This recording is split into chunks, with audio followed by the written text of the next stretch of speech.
Au fil des ans, ce document a été amendé jusqu'à devenir un modèle pleinement démocratique qui dicte les règles du peuple tibétain, du moins dans la communauté en exil.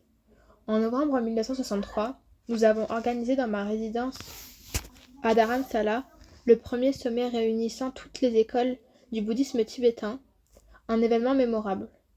Outre les chefs de lignée, des lamas importants, des tulkus réincarnés, des geishés, c'est l'équivalent d'un doctorat en divinité.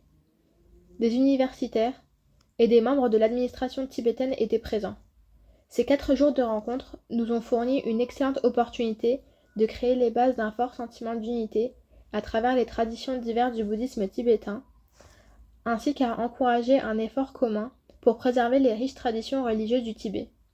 L'un des sujets les plus importants dont j'ai discuté avec le Premier ministre Nehru pendant les premiers temps de mon exil était l'éducation des enfants réfugiés. Nehru a souligné que pour préserver la culture et l'identité tibétaine, il serait nécessaire d'avoir des écoles à part pour les Tibétains. Il a donc entrepris de créer un département autonome au sein du ministère indien de l'Éducation, dont le coût serait pris en charge par le gouvernement indien. En outre, Nehru m'a conseillé d'utiliser l'anglais comme langue d'éducation, parce que s'il était très important que nos enfants aient une connaissance détaillée de leur histoire et de leur culture, il était vital qu'ils soient familiers du monde moderne. Et c'est pourquoi nous avons adopté cette mesure. Tout cela a donné naissance au réseau d'écoles centrales pour Tibétains, dont sont sorties des générations de jeunes Tibétains au terme d'une scolarité moderne. Dans le courant des années 1960, nous avons rétabli en exil de nombreuses institutions culturelles et religieuses tibétaines d'importance historique, particulièrement les monastères et les universités monastiques des plus grandes écoles de bouddhisme tibétain. Les nouveaux établissements fondés à Dharamsala comprenaient le temple Tekchen Choling, le village des enfants tibétains, l'Institut médical tibétain, l'Institut tibétain des arts de la Seine et la Bibliothèque des œuvres et des archives tibétaines. Pendant cette décennie cruciale, beaucoup de réfugiés ont trouvé du travail grâce aux grands efforts fournis pour construire des routes en haute altitude. J'ai personnellement visité certains chantiers de ces routes en construction pour réconforter les nombreux Tibétains qui s'étaient lancés dans un travail aussi pénible. Une anecdote assez inhabituelle s'est produite lors d'une de ces visites. À Chamba, dans le nord de l'Inde, il y avait un nombre important de moines parmi les ouvriers, et comme ma présence coïncidait avec le jour de la cérémonie bimensuelle de confession, j'ai dirigé cette dernière. Les moines ne portaient que des chemises et des pantalons aussi, n'ont-ils pu participer à la cérémonie que dans cette tenue. Comme la construction de routes n'offrait de l'emploi que pour un temps, nous nous sommes efforcés de trouver des moyens d'existence plus pérennes pour les réfugiés. Grâce à la générosité de plusieurs États indiens, nous avons pu fonder plus de 20 hameaux tibétains pendant les années 1960 et le début de la décennie suivante, surtout dans le sud de l'Inde. Ainsi, nous nous sommes assurés qu'en dépit de l'exil, nous pouvions vivre en tant que communautés distinctes, afin de préserver notre langue et notre culture. Nous bénéficions aussi du soutien de nombreuses associations internationales et d'organisations non gouvernementales. 2 pays, la Suisse au début des années 1960 et le Canada dans les années 1970, ont offert l'asile à plusieurs centaines de réfugiés tibétains.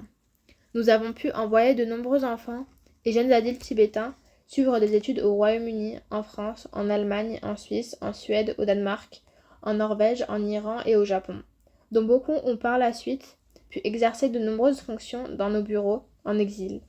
Pendant toute cette phase, il n'y avait aucun contact avec la République populaire de Chine, principalement parce que le Tibet, tout comme la Chine elle-même, était englouti par la période chaotique de la révolution culturelle. Malheureusement, le 27 mai 1964, le Premier ministre Nehru est décédé. Son visage m'avait accompagné dans tous mes engagements politiques internationaux et pendant mon exil, depuis que j'avais fait sa connaissance à Pékin en 1954. Et bien sûr, il a toujours soutenu nos initiatives en faveur des réfugiés tibétains avec générosité. Son successeur, le Premier ministre Lal Bahadur Shastri a poursuivi la politique de soutien de la communauté à la communauté d'exilés engagée par Nehru, établissant ainsi une position pérenne du gouvernement indien en faveur de la présence de Tibétains en Inde. Shastri a par ailleurs adopté une position plus ferme avec la Chine qui s'est traduite par le soutien de l'Inde à la résolution de l'ONU sur le Tibet en 1965. Malheureusement, le premier ministre Shastri est mort en 1966 pendant un séjour à Tashkent, en Ouzbékistan. C'est la fille de Nehru, Indira Gandhi, qui lui a succédé. Je la connais en raison de ma longue amitié avec son père. Indira était familière de la situation au Tibet et de la présence de ces réfugiés en Inde. En fait, elle avait même siégé au conseil d'administration de la Fondation des foyers tibétains à Mussoorie. Entre-temps, au Tibet, les choses allaient de mal en pis. La réaction à mon évasion avait été brutale et la répression terrible, comme si les gens étaient punis parce que je m'étais enfuie. Le récit le plus fort à propos de ce qui s'est produit pendant cette période est la pétition en 70 000 caractères, que le Panchen Lama a rédigée en chinois en 1962 et que Mao a décrite comme une flèche empoisonnée décochée dans le cœur du parti. La pétition soumise au Premier ministre Zhou Enlai, mais que le monde extérieur n'a pu voir qu'un an plus tard, était intitulée « Rapport sur les souffrances des masses au Tibet et dans d'autres régions tibétaines et suggestions pour de futurs travaux à l'intention des autorités centrales à travers le respect Premier ministre Zhou. » Contrairement à moi, le Panchen Lama était resté au Tibet pendant l'occupation dans son siège monastique de Tashi Lumpu à Shigatse. Après une tournée dans diverses régions du Tibet, il a écrit « En raison de nombreuses fautes ou erreurs, l'agriculture et l'élevage ont subi de graves dommages. Comme l'angoisse que provoque une faim aussi atroce était inconnue dans l'histoire tibétaine et était telle que les gens ne pouvaient se l'imaginer en rêve. Les masses n'ont pas pu résister à ce cruel tourment et leurs conditions déclinent de jour en jour. C'est pourquoi, dans certains endroits, un rhume ou une quelconque maladie mineure peut facilement amener un certain pourcentage de personnes à mourir. Dans certains endroits, les gens sont littéralement morts de faim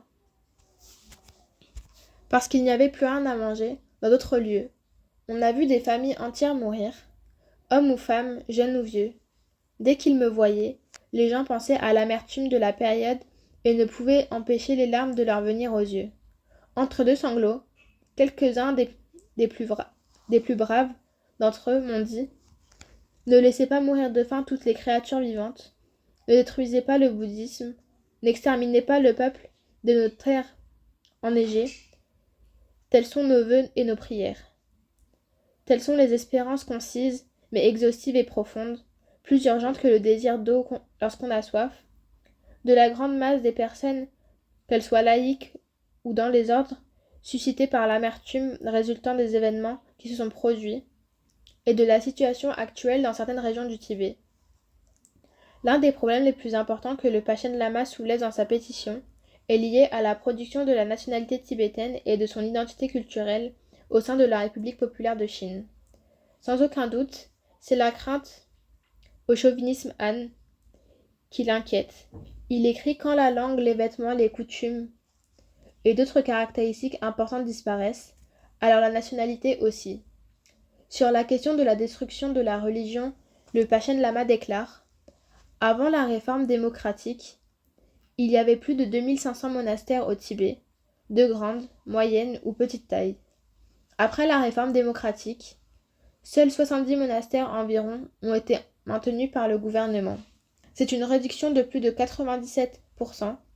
Par le passé au Tibet, il y avait environ 110 000 moines et nonnes. Après la réforme démocratique, les moines et les nonnes vivant dans des monastères étaient au nombre de 7 000, soit une réduction de 93%. Le courage du Panchen Lama, qui a écrit ce qui précède au beau milieu de l'oppression totalitaire la plus cruelle, mérite la plus grande admiration. Ce texte était motivé par ses visites dans de nombreuses régions du Tibet, dont l'Indo, ainsi qu'au Turkestan oriental.